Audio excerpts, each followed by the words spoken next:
Welcome back to the news at 10. Let's take a look at some sports news now. Here's Ayotunde Balogun.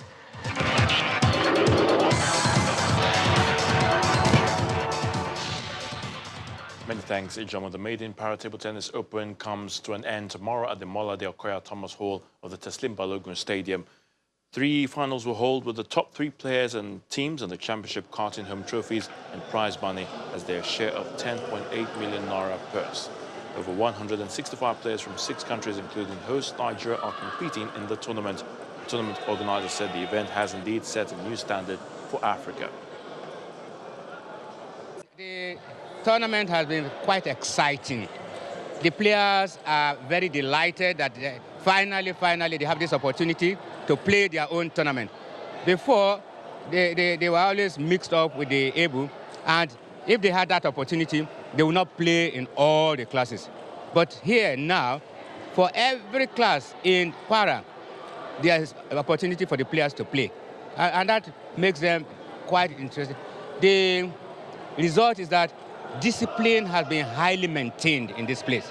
The players have been a pride to me as the referee because I've not had any serious issue of misbehavior.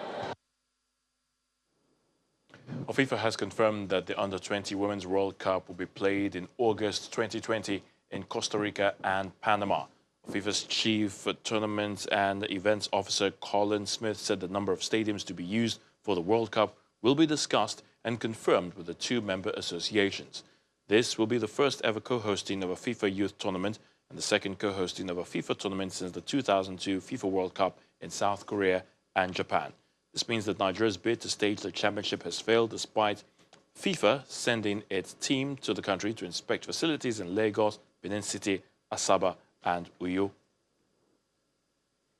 Arsenal have unveiled Mikel Arteta as their new head coach on a 3.5-year deal. Arteta leaves his role as Manchester City assistant manager and replaces Freddie Ljungberg, who took over as interim head coach following Unai Emery's sacking at the end of last month. Ljungberg oversaw 2 draws, 2 defeats and 1 victory during his time in temporary charge and departed his role with Arsenal Football Club, sitting in 10th in the English Premier League.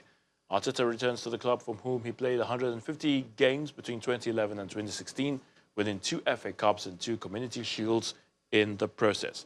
He will begin his time as manager on Sunday, the day after their next Premier League game against Everton at Goodison Park. FIFA is considering staging a Women's World Cup every 2 years instead of 4. French FA President Noël Le Graët first mooted the idea in July, and FIFA President Gianni Infantino says it could get the go-ahead. The next location of the tournament is in 2023, but is yet to be decided, with Brazil, Colombia and Japan all in the running to jointly host the competition, while Australia and New Zealand have made a joint submission. The USA retained the Women's World Cup in France last summer after beating the Netherlands 2-0 to lift the trophy for a 4th time.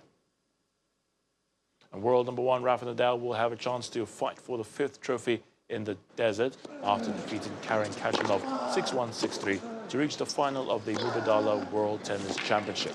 Nadal was on a different level in comparison to the Russian, who didn't enjoy a great season despite staying in the top 20, with a Spaniard who dominated from start to finish and marched into the final, where he plays against Stefanos Tsitsipas on Saturday. Controlling the pace of his shots nicely, the 19-time major champion closed the opening set 6-1 after 41 minutes. He landed a volley winner in the 2nd set to cement the advantage, and with another well-placed serve, he extended the gap to win the game 6-3. Game, set, match, Nadal.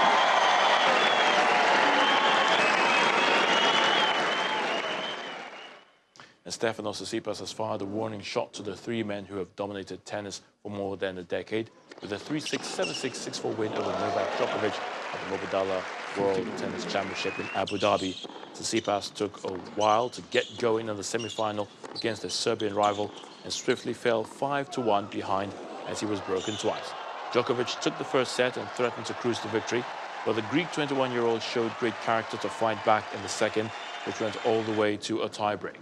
In the decided set, Tsitsipas got an early break and eventually proved too strong for his opponent on the day, smashing an ace to secure an emphatic victory.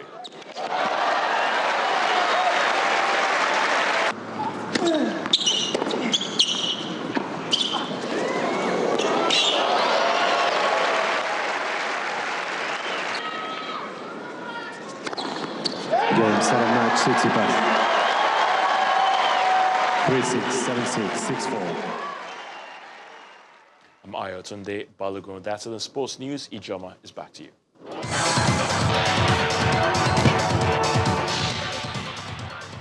Thanks a lot, Ayotunde. And on entertainment news tonight, Nollywood actress Mercy Johnson joins the Producers League. Here's Akaite Afia with all the details. Here is what's trending in entertainment news. The Nigerian social media space is going wild over the Native Land concert in Lagos, southwest Nigeria. The event, which was preceded by fever pitch anticipation, was marred by what has been described as poor planning, overbooking, poor safety, and security measures. Meanwhile, Nollywood actress Mercy Johnson has added production credits to her resume as she releases a teaser for her debut production, The Legend of Inikpi, set in the ancient kingdom of Igala and Bini. The Legend of Inikpi tells a compelling tale of two kingdoms on the brink of war. And in new music, former Triple MG singer and producer Techno has released visuals for his new single, Suru.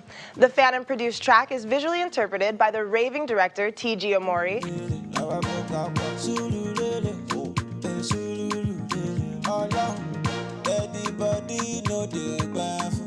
And that's all for tonight. I'm Akaite Afia, and the news at 10 continues shortly. Thanks a lot, Akaite. And the main news again. President Muhammadu Buhari today promised to leave a legacy of a modern and well-equipped police force while commissioning 217 newly acquired operational and combat vehicles. He also cautioned against complacency in tackling the rising crime rate in the country. Also today, an unidentified man threatened to commit suicide after climbing a telecommunications mast in Jalingo, Taraba state capital. The man is still at the top of the mast, from where security officials are attempting to rescue him in the dark. And British members of parliament today backed Prime Minister Boris Johnson's plan for the UK to leave the European Union on January the 31st. And that's the news at 10 tonight. Thanks so much for staying with us. I'm Ijoma Onyato. Do you have a great weekend? And on behalf of the team, it's good night.